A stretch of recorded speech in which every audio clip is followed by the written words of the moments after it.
जी, कैसे स्टार्ट हुई जब आप बेंगलुरु आई? यानी आपका कोई कॉन्टैक्ट था कोई? बैंगलोर में ऐसा कोई कॉन्टैक्ट नहीं था, बट हमारे होता है ना राजस्थानी लोग हैं जो कहीं न कहीं कि भई हाँ, यहाँ पे लेबर तो चाहिए ही चाहिए, तेरे को कहीं रखवा देंगे। आपको याद है पहला इनकम क्या था आपका? आई थिंक फर्स्ट मेरे को तिरुचि के अंदर जो मिला है वो 800 है। इस इंडस्ट्री में बेंगलुरु वाले में जब बैंगलोर में जो पहला सैलरी था वो 2000। अगर आप सक्सेस होना चाहते हैं तो सबसे पहले माइग्रेट हो जाइए, यानी उस एरिया को छोड़ दीजिए। आप अपने रिलेशन, अपने दोस्त, अपने यार दोस्तों के साथ आप सक्सेस नहीं हो सकते। 10वीं फेल जब आपको बोला जाता था कि आप सुनने को मिला ही होगा, उसमें टेंथ क्या थी मानसिकता?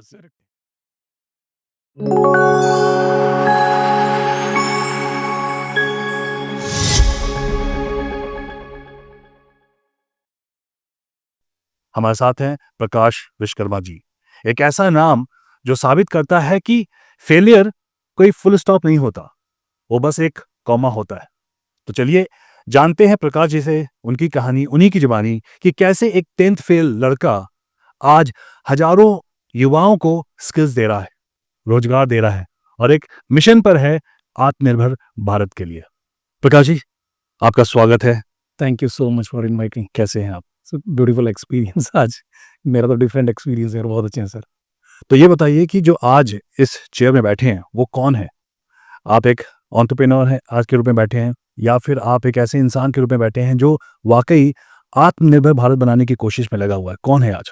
सर 2003 से हमने ये जर्नी चालू की थी रिपेयर एंड सर्विस इंडस्ट्री से सीखे, और यानी वो सिखाने का होता ना एक जज्बा या चाहत या जुनून, यानी ये एक रिपेयर एंड सर्विस इंडस्ट्री, यानी उसी वक्त मेरे को पता चल गया भाई इसके बिना तो तो डिटेल में बताइए कि ये क्या है आपका जो कर रहे हैं आप? यानी ट्रेनिंग इंस्टीट्यूट है। और ये तो एक यहाँ पे हम ना तो पॉडकास्ट में ना तो कोई प्रोडक्ट बेच रहे हैं, नहीं कोई इस रिपेयर एंड सर्विस की हमारी को कोई स्टूडेंट यानी चाहिए। यानी प्रकाश सेलुलर सर्विस 2003 से है and we are doing wonder.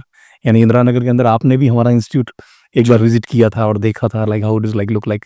और 2003 से जब से शुरू किया तो है ना like word of mouth.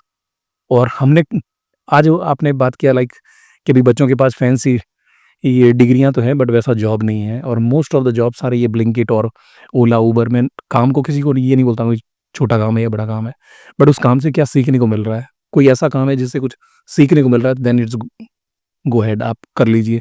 Security का काम से कुछ सीखने को नहीं मिल रहा है, या ओला उबर ड्राइविंग से कुछ नहीं सीखने को मिल रहा है, या डिलीवरी से कहीं से पैकेट ले रहा है कहीं डिलीवरी कर रहा है, और उनसे अगर पूछने जाएं कि नहीं मेरी माँ का सपना था, मेरे बाप का सपना था कि मैं एक इंजीनियर बन जाऊँ, या यानी वो जो डिग्री और जो डिप्लोमा लिया है, जो छापा लिया है, जिसके लिए उसने 10 लाख या 20 लाख लिए खर्च किए हैं, उसके बाद भी अपने फादर का शॉप में बैठ रहा है, या वो अपने फादर का कारपेंटरी का काम देख रहा है। अभी तेरे को क्यों इतने बड़े कॉलेज में भेजा है, क्यों इतना पैसा खर्च किया, क्यों इतना टाइम दिया, उससे रिलेवेंट एक भी काम नहीं कर रहे हैं। यानी ये तो हमारी रियलिटी है एजुकेशन से रिलेटेड। आप मैंने इंदिरा नगर के अंदर एक होटल के बाहर मैंने जेन्युइनली जब भी कोई ये ओला उबर या पोर्टर या हमारे पास डिलीवरी के लिए आते हैं, मैं उनसे जोमेटो वाले उनसे पूछता हूँ तेरी क्या डिग्री है, तेरी क्या एजुकेशन है। यानी ज़बरदस्त है, और उसके बाद भी ये डिलीवरी, यानी मार्केट में इतने जॉब नहीं है या इतनी। और उस टॉपिक पे जाए पहले आपसे, बहुत इंटरेस्टिंग आपकी जर्नी रही है, मैं वो जानना चाहता हूँ कि आज आप भारत के पहले ऐसे ट्रेनिंग इंस्टीट्यूट हैं जो कि ये सर्विस प्रोवाइड कर रहे हैं। तो सर आपको बता दूं कि प्रकाश जी एक इंस्टीट्यूट चलाते हैं, ट्रेनिंग इंस्टीट्यूट, जो कि भारत का नंबर 1 है, repair and service training schools, जहाँ की लैपटॉप और डेस्कटॉप और फ़ोन का सर्विसेज दिया जाता है। लेकिन उससे पहले मैं जानना चाहता हूँ कि जब आज तो आप चलिए इस मुकाम पे पहुँच गए, उस टाइम का टाइम बताइए जब आप अपने जोधपुर में 1998 की बात है जब फादर एक्सपायरी हो गई। ये नहीं, ये किसी एक ऐसे बच्चे के साथ, यानी कभी होता ना लाइक हमने सुना है भाई जो होता है भगवान अच्छे के लिए होता है या अच्छे के लिए करते हैं। अभी किसी के फादर गुजर जाएं, या मैं 10th में फेल हो जाऊं, या मेरे वाइस प्रिंसिपल बोलें कि गेट आउट फ्रॉम ईयर, आपको बोला गया था? गेट आउट फ्रॉम ईयर, यानी उस कॉलेज से कि भाई तेरी वजह से हमारा स्कूल का नाम खराब हो जाएगा। और मैं बहुत ही अच्छे नवोदय में पढ़ता, बट 9th तक होता ना स्कूल की मजबूरी होती है, बच्चों को पास कर देते हैं, बट 10th में तो रियल टैलेंट चाहिए। बट एक्चुअली शायद मेरे में हो सकता कोई और टैलेंट था, बट मैं पढ़ने में थोड़ा एक एक बोलता है ना बैक बेंचर, एक लापरवाह इंसान, यानी सबसे लास्ट में बैठेगा और एन्जॉय करेगा, और वहाँ पे फ्री का खाना मिल रहा है, कोई वैसी केयर है नहीं, तो वहाँ से भगा दिया फिर फेल होने के बाद। तो और फादर ने भी इतना मारा कि फिर वहाँ से भागना ही पड़ा कि भाई अभी क्या है। हमने हमने कोई ये रिपेयर एंड सर्विस ऐसा कोई वहाँ से लेके नहीं आए हैं ड्रीम, या कि भी मेरे को ऐसी इंडस्ट्री में जाना, तब कोई जानता ही नहीं। 1998 की बात करें तो उस वक्त ऐसा कोई इंडस्ट्री नहीं था। बट मैं जब एक लक्ष्मण जी हैं जो मुझे लेके गए राजस्थान से कि भी तिरची तमिलनाडु के अंदर जहाँ बर्मा बाजार होता है, तो पहले आप तमिलनाडु गए थे? तमिलनाडु ब्रह्मा बाज़ार यानी तिरुचि के अंदर मैंने 1 ईयर साड़ियों की दुकान में काम किया। ऐज़ ए वहाँ पे मैंने सिर्फ़ पैसे की अहमियत, कस्टमर से बात करना, कम्युनिकेशन, हुँ। ये सारी चीज़ें उस बॉस से सीखी जो मैं आज भी रिस्पेक्ट करता हूँ। बट मैंने वहाँ पे पैसा नहीं कमाया और ना ही मैं उस बिज़नेस से इम्प्रेस हुआ, यानी वो कहीं न कहीं मुझे मज़ा नहीं आया उस काम के अंदर। हर एक कस्टमर को वांगे, यानी वो चिकपेट में मार्केट में होता है, कस्टमर को बुला-बुला के साड़ी बेच रहे हैं, यानी ये मुझे कहीं न कहीं मज़ा नहीं आ रहा था। बट उस ब्रह्मा बाज़ार के अंदर मोबाइल की एक मेरे बॉस की मैंने बैटरी चेंज करवाई, तो मेरे को कुछ 600-700 रुपीज़, और वो ये कॉर्डलेस टेलीफ़ोन की बैटरी चेंज कर रहे हैं और उससे ज़बरदस्त सर्विस चार्ज है। मेरे को धीरे-धीरे वो उनकी ब्रह्मा लैंग्वेज के अंदर समझ में आ रहा था कि there is a very good business and opportunity, उसमें मेरे को कहीं न कहीं किक मिल रहा था। बट मैंने रिसर्च किया, तिरुचि से बड़ा मार्केट बैंगलोर का है। तो सब राजस्थान जाने के बाद इतनी जल्दी शादी करवा दी जब मैं सक्सेस ही नहीं हूँ। यानी वो राजस्थान में शादी भी होता, आपकी बहुत जल्दी हो गई। राजस्थान में भी हो जाता वो हुँ। अभी वो हमारा डिसीज़न नहीं रहता, वो समाज का और एक प्रेशर रहता है फैमिली का कि भई हाँ, अभी बढ़िया डिसीज़न है, अभी मिल जाएगा, नहीं हुआ तो फिर मिलेगा, नहीं मिलेगा, इसको तोड़ना नहीं चाहिए। बट उसके बाद में शादी होने के बाद 19 यानी 2000 के बाद, यानी 1 साल मैंने स्ट्रगल किया ज़बरदस्त। वहाँ पे कुछ पता नहीं था क्या करना है, 1 साल साड़ियों के अंदर परेशान है। उसके बाद जो मैं राजस्थान जाके वापस आया शादी के बाद, तब मैंने बैंगलोर के अंदर फिर मैंने वही कपड़ों में ही ढूँढ रहा हूँ कहीं न कहीं जॉब।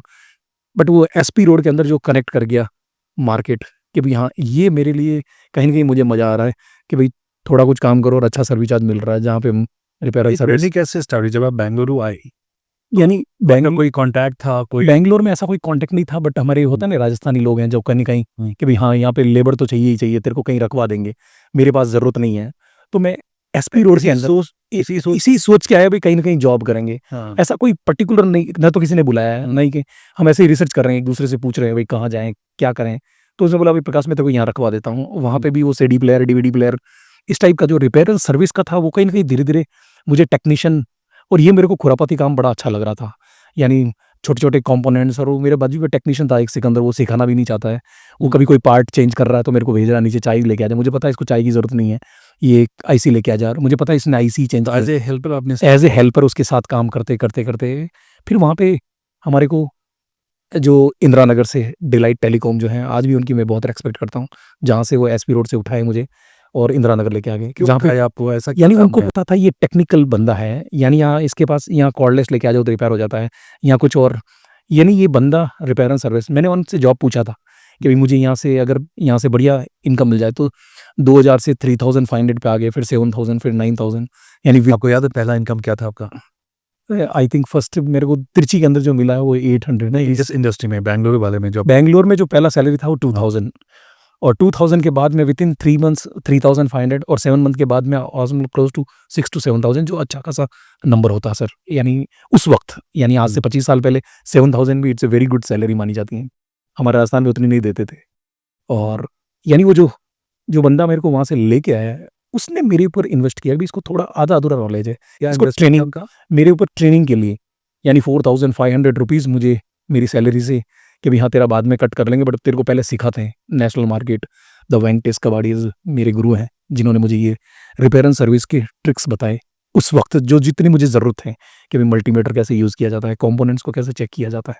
ये मुझे बड़ा इंटरेस्टिंग लग रहा था। सैलरी भी बढ़ रही है और काम भी कर रहा हूँ और नाम भी हो रहा है, रिस्पेक्ट भी दे रहे हैं लोग। क्योंकि मोबाइल एक बड़ा इमोशनल टच रहता है कि यार जल्दी रिपेयर हो जाए, क्विकली मुझे सर्विस दे दो, सर्विस चार्ज कुछ भी ले लो। और हम बैंगलोर के सबसे टॉप क्लास एरिया में बैठे थे, तो वहाँ पे बड़ा रिच क्राउड आ रहा है। यानी वो एक एक तो गाँव वाला, पैसा नहीं, एजुकेशन नहीं, उसके बाद वो रिस्पेक्ट और पैसा मिल जाए तो फिर सोचो क्या मोटिवेशन रहेगा उस बंदे के लिए।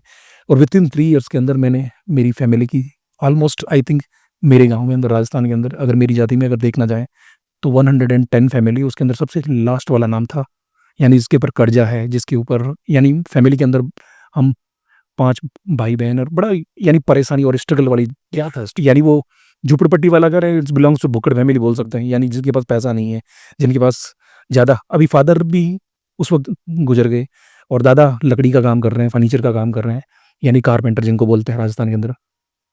मैं जांगीर सुथार समाज में आता हूँ, विश्वकर्मा वही कैटेगरी मानी जाती है। वो छोटा-सा खेत है, ना वहाँ पे इतना सोर्स है, ना वहाँ पे इतनी इनकम है, और एक हमारे गाँव की पॉपुलेशन भी इतनी नहीं है, एक 20 से 30 हज़ार, बहुत छोटा कस्बा माना जाता है, लाइक बहुत ही छोटा-सा गाँव है बिलड़ा।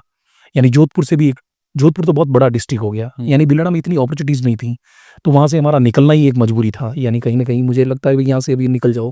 और जो भी इंसान, अगर मैं बोलता हूँ वीडियो के माध्यम से, अगर आप सक्सेस होना चाहते हैं तो सबसे पहले माइग्रेट हो जाइए, यानी उस एरिया को छोड़ दीजिए। आप अपने रिलेशन, अपने दोस्त, अपने यार दोस्तों के साथ आप सक्सेस नहीं हो सकते हैं। और किसी भी इंसान को अगर आप सक्सेस देखें तो 99.99 देखोगे, वो मोस्ट ऑफ द अपने एरिया को चेंज किया है या अपने उस कंफर्ट ज़ोन से बाहर आ गया है। लाइक ये मुझे लगता है। और यहाँ पे आप चिकपेट में देखिए, आपको 2 लाख से ज़्यादा सक्सेस लोग मिलेंगे, सब वहाँ से आए हुए हैं, हरियाणा तो क्या से, लगता राजस्थान है कि से, गुजरात से।